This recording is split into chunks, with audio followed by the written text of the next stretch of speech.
Well, you look at technology in the industry today, and the question comes out a lot, what's the new technologies? I'm not sure it's so much new technologies as just taking the technologies today and just making them better and better and better, because we've got a changing demographic. We know that.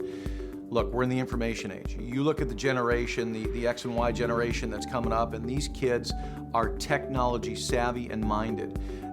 They're still going to want to have personal relationship. I don't buy into the thought process, and never have, that the mortgage industry is going to become completely automated. I think it's too complex of a decision. It's too big of a decision. And mortgage is the single largest, most personal financial transaction ever made for most people. I talk about this in the book I wrote, Navigating the Mortgage Maze, how it's really interesting that you think about a mortgage transaction being the largest one, and yet it happens between two strangers in most cases, which makes no sense whatsoever.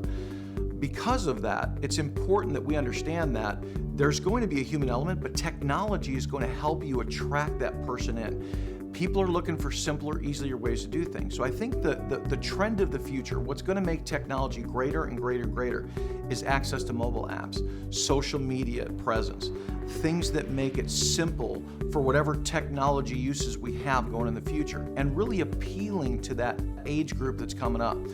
One of the gaps we've had in the market that's really kind of hurt the industry over the last 6-7 years is that we've had really a very small first-time buyer market. That's been a big problem in the mortgage industry. A lot of that is because economic conditions didn't allow people to buy who were younger coming up like we'd seen in past decades.